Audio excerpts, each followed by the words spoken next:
Hello बेटा, good evening. Last lecture में हम लोगों ने ऑर्गेनिक एवोल्यूशन के एविडेंसेस को स्टार्ट किया था। होमोलोगस एनालोगस ऑर्गन हम कर चुके हैं। अब हम बात करेंगे वेस्टिजियल ऑर्गन्स की। तो वेस्टिजियल ऑर्गन्स कौन से ऑर्गन्स है बेटा? ये वो ऑर्गन है जो पास्ट में, मतलब पहले तो क्या थे, उन इंडिविजुअल्स में फुल्ली डेवलप्ड थे और फंक्शनल भी थे, लेकिन ड्यूरिंग द एवोल्यूशनरी चेंजेस ये क्या हो गए बेटा, मॉडिफाई हो गए। और ये अब कैसे हो गए? यूजलेस हो गए, रिड्यूस्ड हो गए और नॉन फंक्शनल हो गए।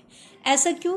क्योंकि लंबे टाइम तक उन इंडिविजुअल्स ने इन ऑर्गन्स को यूज नहीं किया, तो धीरे धीरे यूजलेस होने की वजह से वो रिड्यूस्ड हो गए और नॉन फंक्शनल हो गए।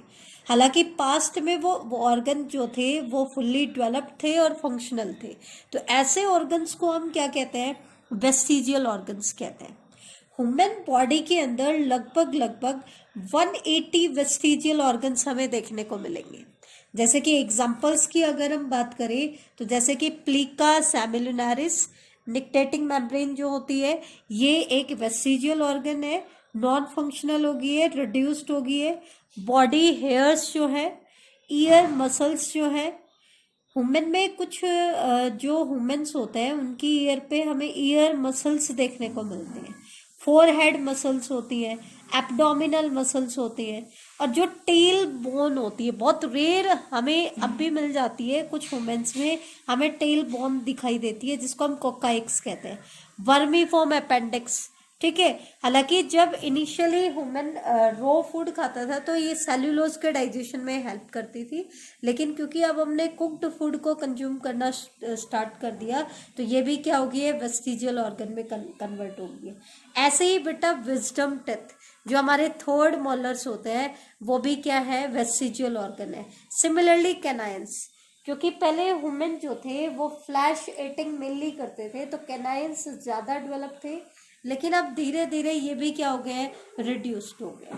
ठीक है, तो ये तो था वेस्टिजियल ऑर्गन्स के बारे में। डायग्राम में भी मैं आपको कुछ वेस्टिजियल ऑर्गन्स को दिखा देती हूँ जो कि ह्यूमन में प्रेजेंट होते हैं। जैसे कि प्लीका सैमिलुनारिस, ये रिड्यूस्ड हो गई है, निक्टेटिंग मेम्ब्रेन भी कहते हैं। ठीक है, ये क्या है बेटा, आपके रूडिमेंट्री ईयर मसल्स है, superior muscle, anterior muscle and posterior muscles. ये भी हमें कुछ ही ह्यूमन्स में अब भी देखने को मिलती हैं। इसी तरीके से जो हमारे कैनायंस होते हैं, वर्मीफॉर्म अपेंडिक्स होता है, कोकाइक्स जो टेल बोन होती है, और मैमा ऑफ मेल, मेल के ये मैमा रीजन दिखाए है, तो इनके बीच में ये बॉडी हेयर्स दिखाए है। ठीक है, तो ये भी अब क्या हो गए हैं बेटा, बहुत रिड्यूस्ड हो गए हैं। तो ये कुछ वेस्टिजियल ऑर्गन्स के बारे में था। अब बेटा हम बात करेंगे एवोल्यूशन के, खास करके ऑर्गेनिक एवोल्यूशन के एम्ब्रियोलॉजिकल एविडेंस। मतलब एम्ब्रियोनिक स्टडी करके हमें कुछ एवोल्यूशन में हेल्प मिलती है, तो वो हम कौन से एविडेंसेस में इंक्लूड करते हैं? Embryological evidence.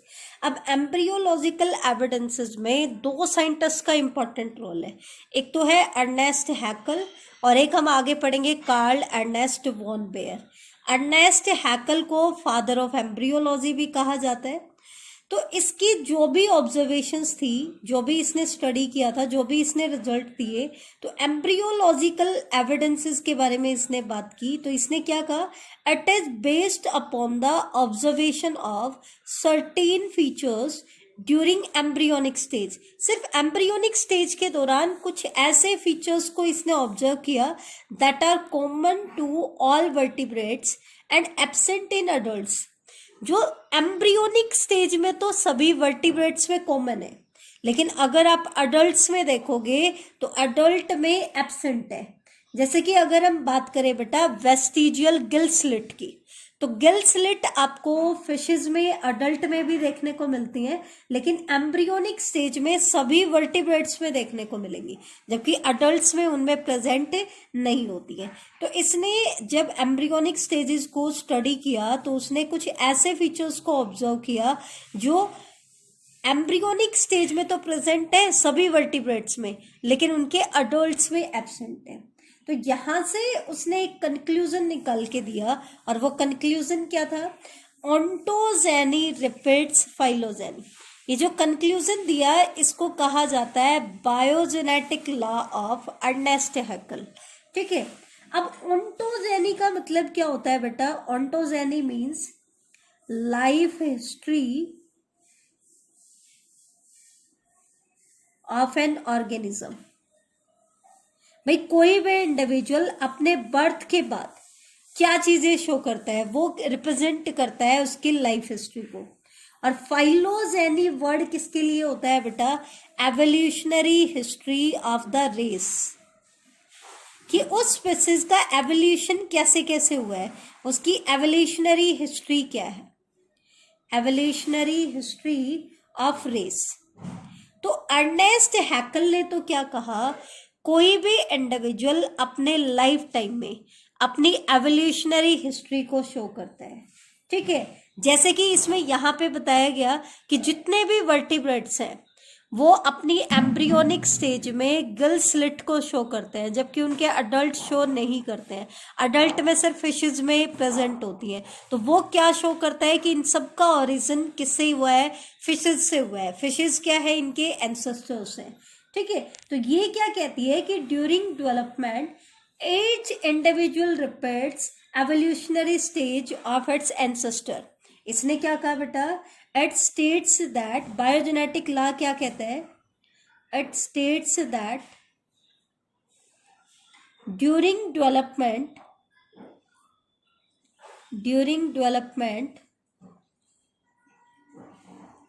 each individual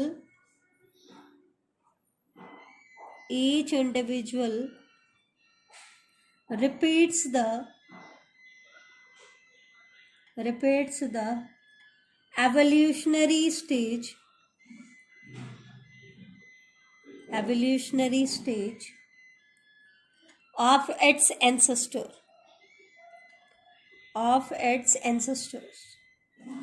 ठीक है, तो जो उनके एंसेस्टर्स की एवोल्यूशनरी स्टेज है उसको वो रिप्रेजेंट करेगा अपनी लाइफ हिस्ट्री में। जबकि बेटा जो दूसरा साइंटिस्ट आया एम्ब्रियोलॉजिकल एविडेंस ने, उसने अर्नेस्ट हैकल के इस पॉइंट को बिल्कुल ही डिस्कार्ड कर दिया। उसने डिस्प्रूव कर दिया अर्नेस्ट हैकल के प्रोपोजिशन को। वो दूसरा साइंटिस्ट कौन था? Karl Ernst von Baer. Karl Ernst von Baer को फादर ऑफ मॉडर्न एम्ब्रियोलॉजी भी कहा जाता है और फादर ऑफ डेवलपमेंटल बायोलॉजी भी कहा जाता है। कार्ल अर्नेस्ट वॉन बेयर ने ऑर्गेनिक एवोल्यूशन का बेस्ट एविडेंस दिया था। वॉन बेयर ने क्या कहा 1825 में कि ऐसा नहीं है कि कोई भी इंडिविजुअल अपनी लाइफ टाइम में अपनी एवोल्यूशनरी हिस्ट्री को शो करेगा। ऐसा कभी नहीं होता है। हर इंडिविजुअल क्या करता है? सबसे पहले जर्नलाइज्ड कैरेक्टर्स को अपीयर करता है। मतलब उसके अंदर जब कैरेक्टर्स की डेवलपमेंट स्टार्ट होती है तो सबसे पहले कौन से कैरेक्टर डेवलप होते हैं? जर्नलाइज्ड कैरेक्टर, जो सबसे जर्नल है। उसके बाद लेस जर्नलाइज कैरेक्टर, और उसके बाद स्पेसिफिक कैरेक्टर डेवलप होते हैं, और सबसे लास्ट में मोस्ट स्पेसिफिक कैरेक्टर डेवलप होंगे। तो ये चीज हमें किसने बताई थी? वॉन बेयर ने। जैसे कि अगर हम बर्ड्स की एम्ब्रियोनिक स्टेज की बात करें तो बर्ड्स अपनी एम्ब्रियोनिक स्टेज में सबसे पहले नोटोकोड को बनाएगा, क्योंकि नोटोकोड सभी वर्टिब्रेट में प्रेजेंट है। तो ये इसका सबसे जर्नलाइज कैरेक्टर है, तो ये सबसे पहले बनेगा। फिर नोटोकोड बनाने के बाद वो क्या बना रहा है? 4 चैम्बर्ड हार्ट बना रहा है। क्या बना रहा है? 4 चैम्बर्ड हार्ट। वो लेस जर्नलाइज कैरेक्टर है। ठीक है, क्योंकि मैमल्स में भी 4 चैम्बर्ड हार्ट होता है। ठीक है, बर्ड्स में भी 4 चैम्बर्ड हार्ट होता है। तो वो लेस जर्नलाइज कैरेक्टर बना रहा है। और सबसे एंड में उसने क्या बनाए? फेदर्स बनाए, क्योंकि वो उसका मोस्ट स्पेसिफिक कैरेक्टर है। तो ये था बेटा कार्ल अर्नेस्ट वॉन बेयर, जिसने हमें एम्ब्रियोलॉजिकल एविडेंस दी। अब हम लास्ट एविडेंस की तरफ आते हैं, पैलियोंटोलॉजिकल एविडेंस। अब पैलियोंटोलॉजिकल एविडेंस में हम ऐसे एविडेंसेस की बात करेंगे जो हमें पैलियोंटोलॉजी से मिलते हैं। तो सबसे पहले तो हम बात करेंगे कि पैलियोंटोलॉजी है क्या। तो पैलियोंटोलॉजी साइंस की एक ऐसी ब्रांच है जिसके अंदर हम फॉसिल्स की स्टडी करते हैं। अब क्वेश्चन आता है कि फॉसिल्स क्या होता है? तो फॉसिल्स क्या है बेटा? किसी भी डेड ऑर्गेनिज्म के रिमेन्स या उसके हार्ड पार्ट के इम्प्रेशंस होते हैं किसी भी पास्ट इंडिविजुअल के जो कि अर्थ के किसी स्ट्रेटा में बरीड हो गया था, तो उसके कुछ रिमेन्स और इम्प्रेशंस हैं, वो भी सिर्फ किसके बेटा, हार्ड पार्ट के। कभी भी सॉफ्ट पार्ट के फॉसिल रिकॉर्ड हमें नहीं मिलते हैं। क्यों? क्योंकि सॉफ्ट पार्ट डीकम्पोज हो जाते हैं। हमें फॉसिल रिकॉर्ड उन्हीं पार्ट्स के मिलते हैं जो स्लोली डीकम्पोज होते हैं या डिग्रेड ही नहीं होते। ठीक है, तो ये चीज ध्यान रखना। अब इसकी सिग्निफिकेंस क्या है? हम पैलियोंटोलॉजिकल एविडेंस क्यों स्टडी कर रहे हैं, हम फॉसिल्स की स्टडी क्यों कर रहे हैं? क्योंकि फॉसिल एक डायरेक्ट एविडेंस देते हैं किसका, एवोल्यूशन का। Fossils provide a direct evidence of evolution. They are often called written documents of evolution. ये हमें डायरेक्ट एविडेंस देंगे एवोल्यूशन के बारे में। फॉसिल्स को कहा जाता है कि they are the written documents of evolution. Fossil record shows that different types of organism appeared at different type. Fossil record हमें ये भी बताते हैं कि अलग अलग टाइप के ऑर्गेनिज्म अलग अलग जियोलॉजिकल टाइम पीरियड में इवोल्व हुए। जैसे कि बेटा ये एवोल्यूशनरी फॉसिल रिकॉर्ड का चार्ट दिया हुआ है एनसीईआरटी बुक में। वेरियस काइंड्स ऑफ फॉसिल्स दिखाए हैं। जैसे एक फॉसिल दिखा है ट्री ट्रंक का, एक फॉसिल एक इन्वर्टिब्रेट का दिखा है एमोनाइट का, यहाँ पे फॉसिल दिखा है इन्वर्टिब्रेट ट्राइलोबाइट का, यहाँ पे फॉसिल दिखा है एक फिश का नाइटिया फिश का। ठीक है, यहाँ पे फॉसिल दिखा है डायनासोर के स्कल का। और डायनासोर भी कौन सी स्पीसीज, राजासोरस इसकी जो स्पीसीज है। इसका जो फॉसिल है वो अभी अभी हमें कुछ ही साल पहले नर्मदा वैली से मिला है। कहाँ से मिला है? नर्मदा वैली से। ठीक है, जो इन्वर्टिब्रेट्स में अमोनाइट है, they appeared about 200 million years ago. और ऐसा फॉसिल रिकॉर्ड से हमें पता चला कि जिस टाइम पे डायनासोर्स का एक्सटिंक्शन हुआ उसी टाइम पीरियड में लगभग एमोनाइट भी क्या हो गए हैं, एक्सटिंक्ट हो गए। एमोनाइट जो थे बेटा वो स्पाइरली कोइल्ड शैल्ड मॉलस्क थे। देखो शैल है इनके अराउंड, मोलस्का ग्रुप के मेंबर है, शैल्ड है, लेकिन इनकी शेल कैसी है, स्पाइरली कोइल्ड है। इसी तरीके से जो ट्राइलोबाइट है वो लगभग एक्सटिंक्ट हुए हैं या लगभग हमें मिल रहे थे उस टाइम पे पैलियोजोइक ईरा में 500 से 600 मिलियन ईयर्स अगो। जो ट्राइलोबाइट होते हैं बेटा, इनको ट्राइलोबाइट क्यों कहा जाता है? क्योंकि इनके अंदर ट्राइलॉब्ड डॉर्सल प्लेट होती है, ए पेयर ऑफ एंटीना है इनके पास, और इनकी जो अपेंडेजेस है वो ज्वाइंटेड है। कैसी है? ज्वाइंटेड है। ठीक है, तो ये कुछ फॉसिल रिकॉर्ड्स के बारे में हमें पता चला है, एनसीईआरटी ने ये चार्ट दिया हुआ है। अब हम बात कर लेते हैं इसकी नेक्स्ट सिग्निफिकेंस की। तो जैसे ही हमें आर्कियोप्टेरिक्स का फॉसिल मिला, ठीक है, तो जैसे ही आर्कियोप्टेरिक्स के फॉसिल के डिस्कवरी हुई, हमारे दिमाग में इस क्वेश्चन का आंसर बिल्कुल क्लियर हो गया कि जो बर्ड्स हैं वो रेप्टाइल से इवोल्व हुए हैं और कैसे इवोल्व हुए हैं। ठीक है, ये कब क्लियर हुआ हमारे माइंड में? जब हमें आर्कियोप्टेरिक्स के फॉसिल रिकॉर्ड मिले। क्योंकि आर्कियोप्टेरिक्स क्या था बेटा, ये एक मिसिंग लिंक था किस किस के बीच में, रेप्टाइल्स और बर्ड्स के बीच में। मिसिंग लिंक क्यों कह रहे? क्योंकि ये ऑर्गेनिज्म अब प्रेजेंट टाइम में एग्जिस्ट नहीं कर रहा है, ये एक्सटिंक्ट हो चुका है। ठीक है, अदरवाइज हम बोलते हैं कनेक्टिंग लिंक, कि जो आज भी हमें दिख रहे हैं। ठीक है, लेकिन मिसिंग, कनेक्टिंग लिंक में मिसिंग लिंक क्यों कह रहे हैं? क्योंकि ये मिस हो चुके हैं। ठीक है, अब आर्कियोप्टेरिक्स के बारे में हम बात कर लेते हैं। तो आर्कियोप्टेरिक्स जो है they lived about 180 million years अगो। वो लगभग 180 मिलियन ईयर्स अगो लिविंग थे लैंड के ऊपर, और इनका जो साइज था वो लगभग क्रो के बराबर था। और it was found in the rocks of Jurassic period. जो हमें आर्कियोप्टेरिक्स का फॉसिल मिला है वो हमें जुरासिक पीरियड की एक रॉक से मिला है। ठीक है, और इसके फॉसिल को किसने डिस्कवर किया? एंड्रियाज वैगनर में, जो कि बवारिया इन जर्मनी से बिलोंग करता है। अब आर्कियोप्टेरिक्स को कनेक्टिंग लिंक क्यों कहा जाता है? कि ये बर्ड्स को रेप्टाइल्स को कनेक्ट करता है, क्योंकि इसके अंदर कुछ कैरेक्टर थे जो रेप्टाइल से मिलते जुलते थे और कुछ कैरेक्टर थे जो एव से मिलते जुलते थे, दैट मीन्स बर्ड से मिलते जुलते थे। तो इसके अंदर रेप्टिलियन कैरेक्टर कौन कौन से थे? तो it has long lizard like tail with free caudal vertebrae. इनके पास जो टेल थी ना बेटा, वो लिजर्ड की तरह लॉन्ग थी, जिसकी कॉर्डल वर्टिब्रा क्या थी? फ्री थी।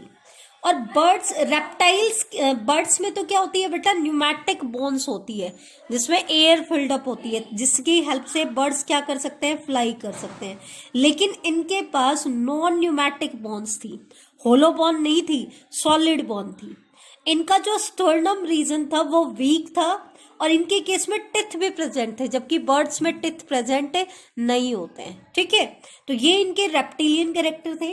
अब आते हैं एवियन कैरेक्टर कौन कौन से थे जो बर्ड्स से मिलते जुलते हैं। तो इनकी बॉडी पे फेदर्स थे, जैसे बर्ड्स के ऊपर फेदर्स होता है वैसे ही इनकी बॉडी पे भी क्या थे? फेदर्स थे। इनके जो जोज थे they get modified into beak. जो किस में मॉडिफाई हो गए थे? बीक में मॉडिफाई हो गए थे, लेकिन टिथ प्रेजेंट थे। ये चीज ध्यान रखना, बर्ड्स में टिथ प्रेजेंट नहीं होते हैं। इनकी जो फॉरलिम्स हैं वो विंग्स में मॉडिफाई हो जाती हैं, रिड्यूस्ड हो जाती हैं, जैसा कि बर्ड्स में होता है। ठीक है, और हाइंड लिम्प जो है वो भी एवियन प्लान के अकॉर्डिंग बिल्डअप होती है। तो ये कुछ कैरेक्टर थे जो इसमें एवियन कैरेक्टर थे। हालांकि एक चीज ध्यान रखना, हालांकि फेदर्स जो है वो हमें डायनासोर्स की एक स्पीसीज में, जिनको हम ड्रोमेसोर्स भी कहते हैं, उनमें पहले इवोल्व हो चुके हैं।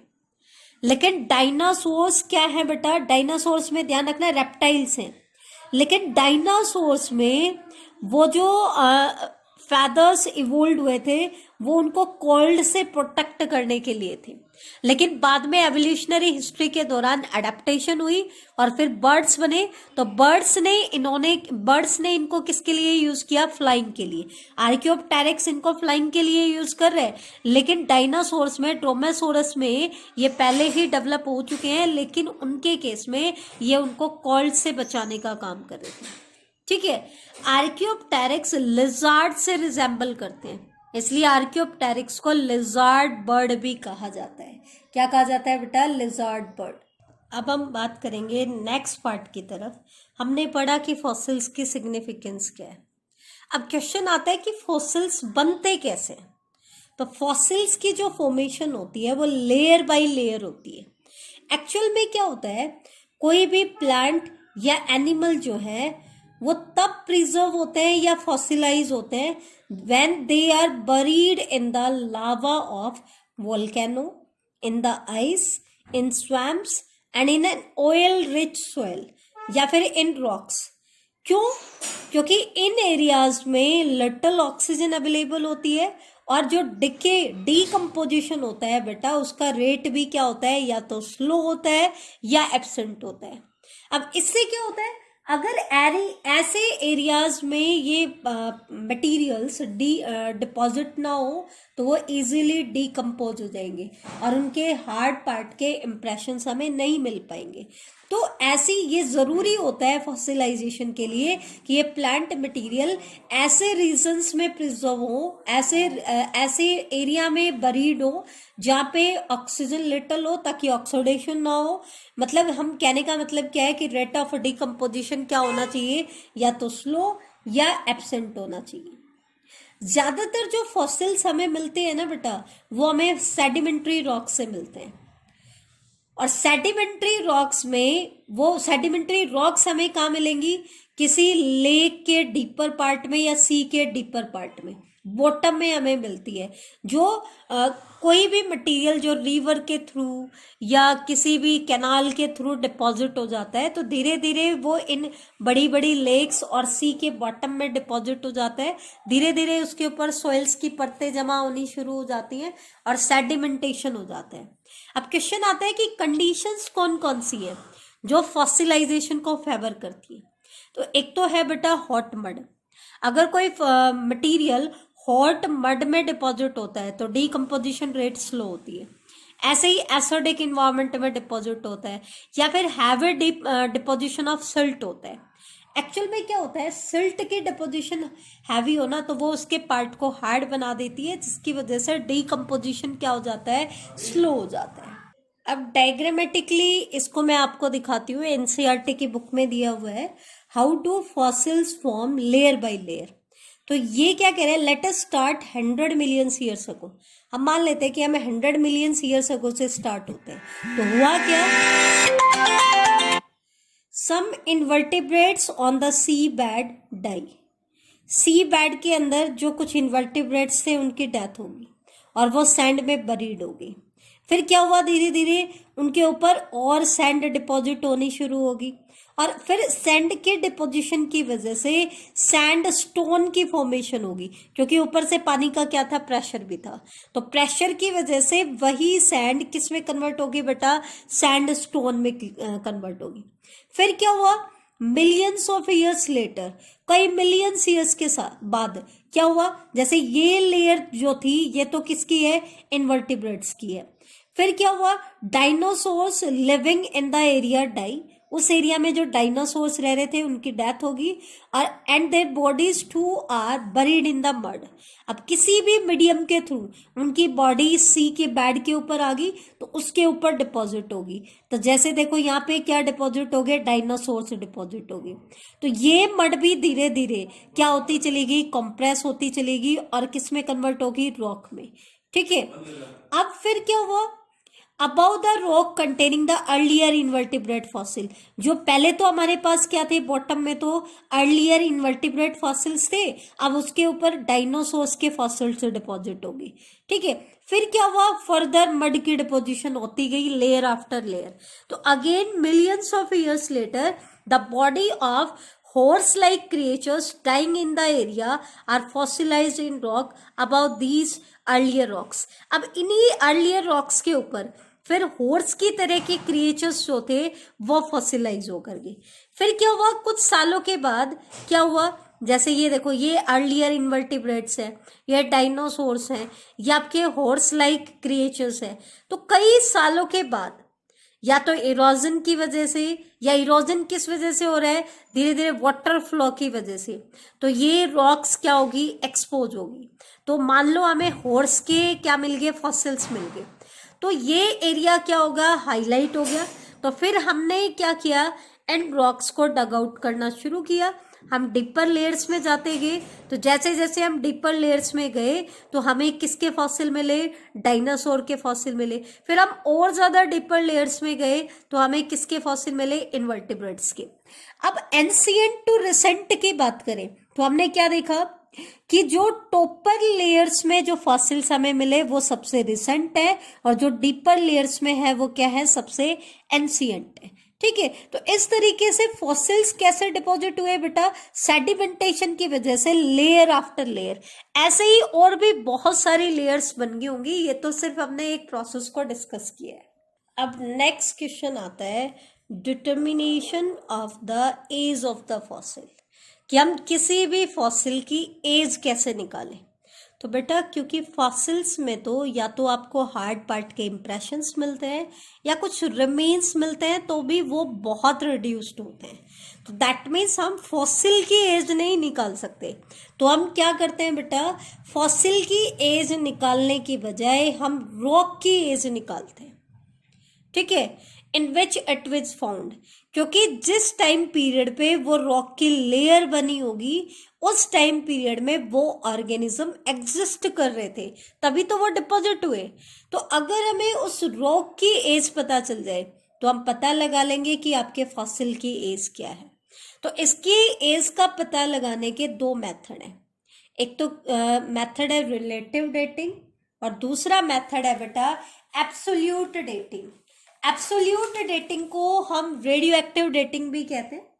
रिलेटिव डेटिंग का फंडा क्या है, जो कि हमने अभी डिस्कस किया था।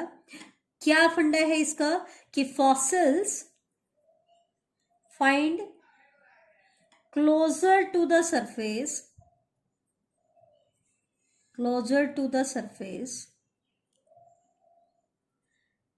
Are more recent. जितने ज्यादा फॉसिल, जैसे ये लगा लो, ये एक सोइल की लेयर है, ये दूसरी लेयर है, ये तीसरी लेयर है, और ऐसे लेयर डिपॉजिट होती जा रही है। तो जो फॉसिल जितनी अपर लेयर्स में एग्जिस्ट करेगा वो फॉसिल उतना ही रिसेंट है, और जो जितना डीपर लेयर्स में एग्जिस्ट करेगा इसका मतलब वो उतना ही क्या है, एंशिएंट है।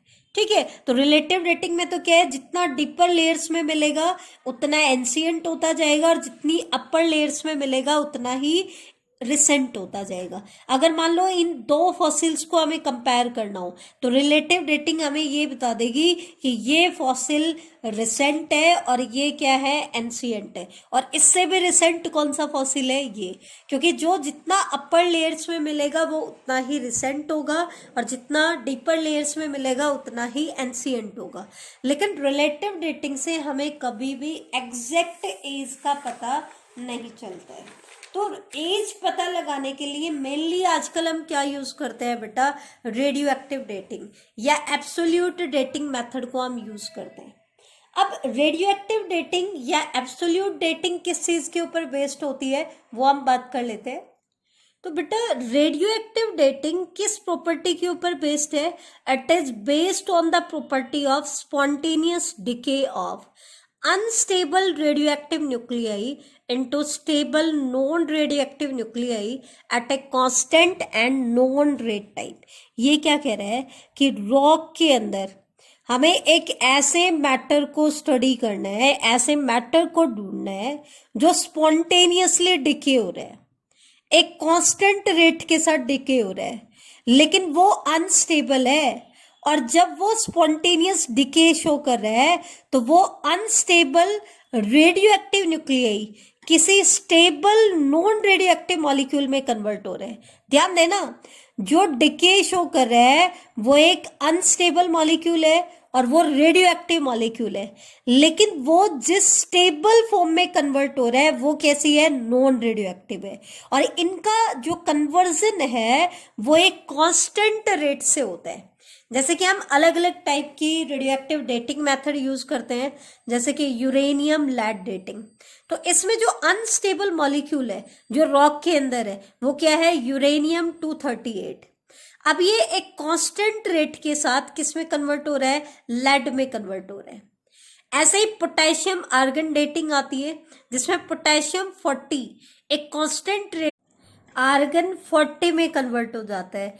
इसी तरीके से बेटा कार्बन डेटिंग के अंदर कार्बन 14 जो है वो नाइट्रोजन 14 में कन्वर्ट होता है, जिसमें कार्बन 14 रेडियो एक्टिव है लेकिन अनस्टेबल है, और वो नाइट्रोजन 14 में कन्वर्ट हो जाता है जो कि एक स्टेबल मॉलिक्यूल है। ठीक है, तो इनमें से जो मोस्ट कॉमन डेटिंग मेथड है वो कौन सा है, कार्बन डेटिंग मेथड। ठीक है, ये सबसे कॉमनली यूज होती है। इसका जो कन्वर्जन का रेट है, इसका हाफ लाइफ टाइम कितना है, 5730।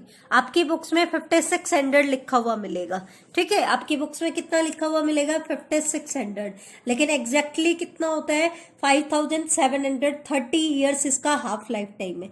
हाफ लाइफ टाइम का मतलब क्या है, रॉक के अंदर जितना भी कार्बन 14 है वो इतने सालों में 50% डिके हो जाएगा, किसमें, नाइट्रोजन 14 में। ठीक है, तो ये किसी भी रॉक की या फॉसिल की एज को मेजर कर सकती है अप टू 70,000 ईयर्स ओल्ड। ठीक है, तो ये चीज ध्यान रखना। मान लो कोई मटेरियल है जो रेडियो एक्टिविटी शो कर रहा है लिविंग ऑर्गेनिज्म की 1/4 मतलब इसमें कितने हाफ है, 2 हाफ है, तो उसका हाफ लाइफ